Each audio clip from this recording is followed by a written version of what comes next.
안녕하세요, 에드네 친구 여러분.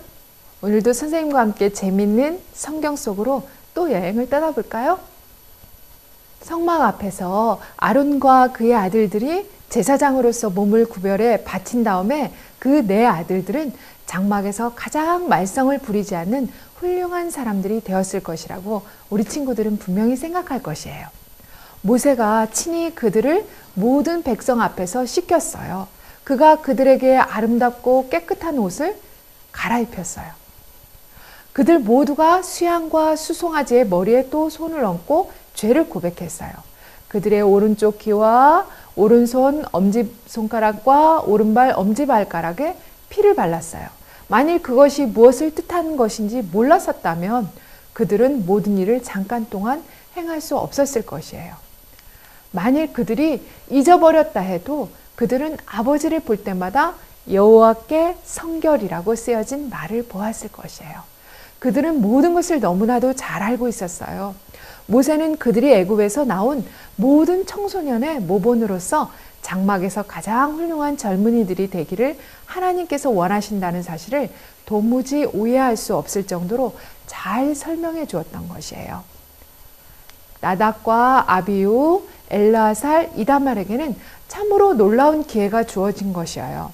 우리 친구들이 깊이 생각하면 할수록 그 기회가 얼마나 중요한 것이며 하나님께서 얼마나 그들에게 큰 기대를 걸고 계셨는지 알 수 있을 것이에요. 그들은 이스라엘의 젊은이들의 영적 지도자가 되어야만 했어요. 모든 소년 소녀들이 우러러보고 그 뒤를 따를 만한 흠없고 고상한 성품을 가진 젊은이가 되어야만 했어요. 그런데 그들의 형편은 어떠했어요? 제사장으로 구별되는 예식이 끝난 즉시인지 며칠 후인지 모르지만은 그들 중 2명은 그만 술을 마시고 말았어요. 어디서 술을 구했는지는 모르겠어요. 장막에 포도즙 틀을 가진 사람이 있었는지 모르겠고 포도를 또 어디서 구했는지도 모르겠어요. 술 만드는 기계를 가진 사람이 있었는지도 모르지만 또 곡식은 어디서 구했을까요? 아마도 그 술은 애굽에서 나올 때 섞인 무리 가운데 한 사람이 가져온 것이었는지도 모르겠어요. 그러나 어찌됐든 아무도 그 술이 여호와의 그 크신 구원의 날에 홍해를 건너 몰래 들어온 술이었다고 생각할 수는 없을 것이에요. 다만 분명한 것은 장막 안에 술이 있었으며 그것을 마셨다는 것이에요. 그들은 좀 더 깊은 생각을 가져야만 했어요. 모든 사람들 중에서도 그들만큼은 결코 그러한 일을 해서는 안 되었어요. 다른 사람이었더라도 그것은 큰 잘못이었을 것이에요. 그러나 하나님의 종으로 구별된 사람들에게는 그것이 참으로 무서운 죄였어요. 이 2 젊은이는 성소에서 일하도록 선택된 것을 별로 중요하게 생각하지 않은 것 같아요. 어쩌면 그들은 제사장이 되는 것을 전혀 원하지 않았을지도 모르겠어요. 그리고 그 긴 헌신 예식도 아버지와 삼촌이 하라고 하니까 억지로 했는지도 모르겠어요. 모세도 그들의 마음까지는 씻어줄 수가 없었어요. 모세가 그들의 발가락에 발라준 피도 그들이 술 마시는 것을 말리지는 못한 것이에요. 그런데 술을 마신 죄는 술이 취한 후에 그 술 때문에 저지른 죄에 비하면 아무것도 아니었어요. 술 기운이 돌자 그들은 거룩한 성소의 봉사를 장난처럼 여기게 되었어요. 그들은 왜 성막의 분향단에서 향을 피워야 하느냐고 서로 농담조로 물어보았어요. 왜 마음대로 피울 수는 없을까? 만일 마음대로 불을 피운다면 어떤 일이 일어날 것인가? 그래서 아론의 아들 나답과 아비후는 각기 향료를 가져다가 여호와의 명하시지 않은 다른 불을 담아 여호와 앞에 분향하였어요. 하나님께서는 그들의 행동을 매우 불쾌히 여기셨어요. 그들은 하나님을 순종하지 않았을 뿐만 아니라 거룩한 성소의 봉사를 우습게 여겼어요. 하나님께서는 그들을 믿으시고 이스라엘의 모든 젊은이들을 위해 그들을 높이셨지만 그들은 하나님을 실망시켰어요. 그들은 벌을 받아야만 했어요. 하나님께서는 이러한 불순종과 무례함을 꾸짖지 않고 그냥 지나칠 수 없으셨어요. 성막 안에서 나답과 아비후가 다른 불을 담아가지고 비틀거리고 있을 때 속죄소로부터 불빛이 번쩍하고 나와서 그 불쌍하고 어리석은 두 젊은이들을 눈 깜짝할 사이에 태워 죽였어요. 불이 여호와 앞에서 나와 그들을 삼킴에 그들이 여호와 앞에서 죽은지라 라고 성경에는 돼 있어요. 이 충격적인 소식은 순식간에 장막에 쫙 퍼졌어요. 백성들은 제사장의 직분을 받은 지 얼마 되지도 않은 두 젊은이가 그렇게 성실하지 못했던가 하고 어쩔 줄을 몰랐어요. 모든 사람들은 그들이 아론의 아들들이니까 굉장한 장례식을 가질 것이라고 생각했었어요. 그런데 아무것도 없었어요. 모세가 그 일을 허락하지 않았어요.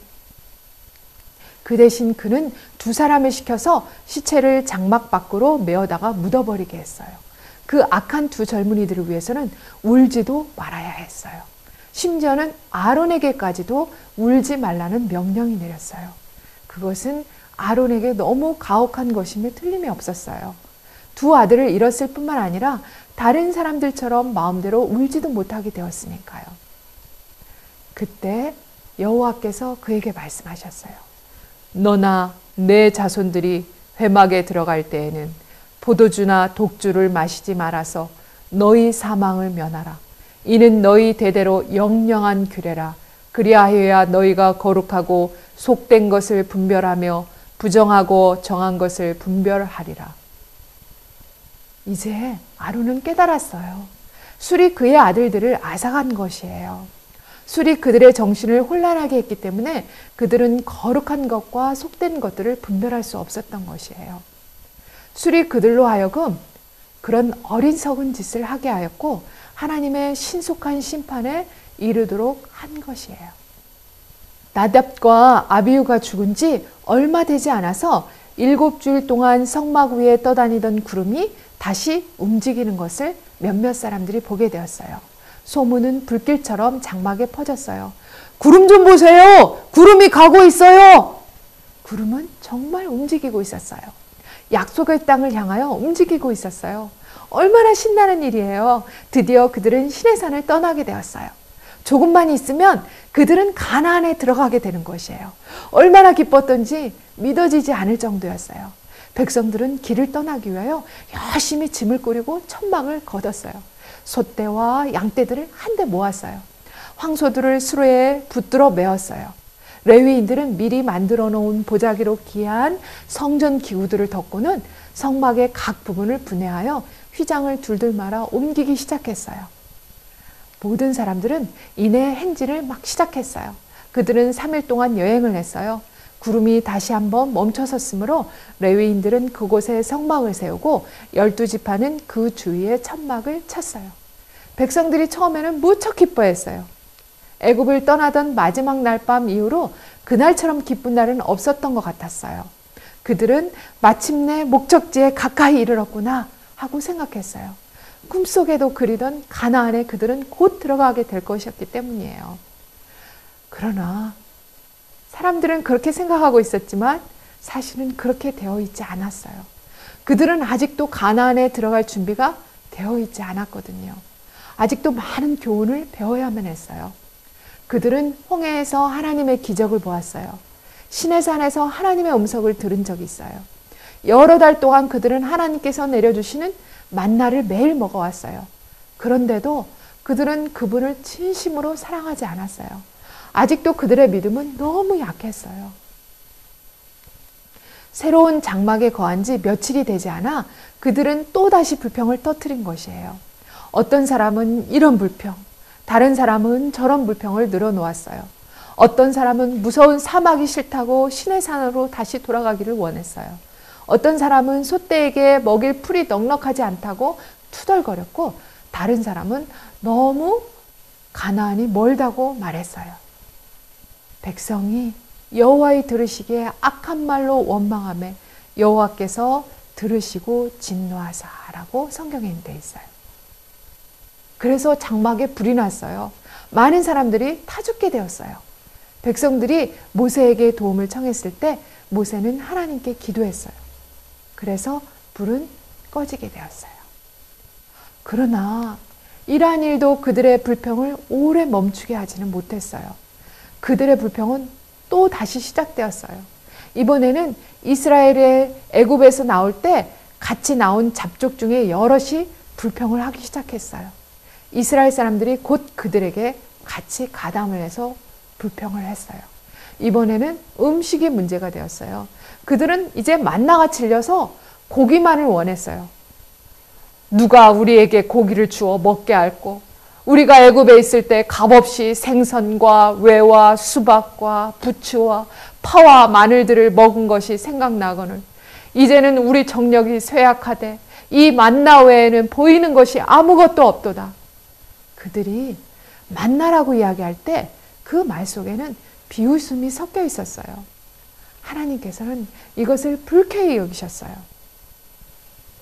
그들이 모두 장막문에 나와서 고기가 먹고 싶어 우는 것을 보셨을 때 하나님께서는 더욱더 진노하셨어요. 불쌍하고 어리석은 백성들, 그들은 애굽에서 먹었던 맛있는 음식만 생각할 뿐 그들이 노예 생활을 하면서 당했던 감독들의 모진 매질과 힘겨운 노동은 기억할 수 없었던 것이에요. 그래요. 그들은 종살이에서 해방된 후 14달 동안 하나님께서 베푸신 모든 일은 조금도 기억할 수 없었던 것이에요. 모세는 다시 한번 하나님의 도움을 청했어요. 이 모든 백성에게 줄 고기를 내가 어디서 얻으리이까? 그들이 나를 향하여 울며 가로되 우리에게 고기를 주어 먹게 하라 하옵니다. 하나님께서는 걱정하지 말라고 말씀하셨어요. 모세는 이 백성들이 고기를 한 달 동안 계속 먹을 것을 알게 될 것이었어요. 모세는 말하였어요. 모세가 가로되 나와 함께 있는 이 백성의 보행자가 60만 명이온데 주의 말씀이 1개월간 고기를 주어 먹게 하겠다 하시오니 그들을 위하여 양떼와 소떼를 잡은들 조카오며 바다의 모든 고기를 모은들 조카오리까. 여호와께서 이르시되 여호와의 손이 짧아졌느냐? 내가 이제 내 말이 내게 응하는 여부를 보리라. 모세 역시 잊지 말았어야 했어요. 이스라엘이 애굽에서 나온 직후에 이런 궁지에 몰렸었던 그를 전에 한번 하나님께서 도와주셨었거든요.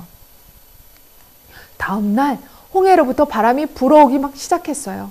그리고 셀 수 없이 많은 메추라기들이 바람에 날려왔어요. 얼마나 많은지 하늘이 보이지 않을 정도였어요.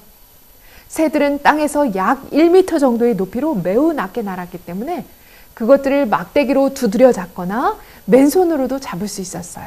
모든 어른들과 어린아이들은 메추라기를 산더미 같이 모았어요. 얼마나 놀라운 잔치예요. 그들은 지금까지 고기를 달라고 부르짖어 왔어요. 그런데 이제 그 고기를 실컷 먹을 수 있게 된 것이에요.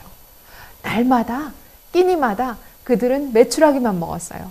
그들은 만나에 대해서는 걱정하지 않고 메추라기만을 걱정했어요. 그들은 메추라기라면 질려서 보기도 싫을 때까지 메추라기 고기를 먹었어요. 그러나 하나님께서는 탐욕을 품어 불평을 했던 자들에게 진노하사 재앙을 내리셨어요. 그래서 그들은 고기를 먹는 순간 죽음을 당하게 되었어요. 수많은 사람들이 가나안으로 가는 도중에 처음으로 머물렀던 이 기브롯 핫다와라는 곳에서 죽었어요. 그 새 이름은 매우 길지만 기억할 만한 가치가 있어요. 그것은 탐욕의 무덤이란 뜻이에요.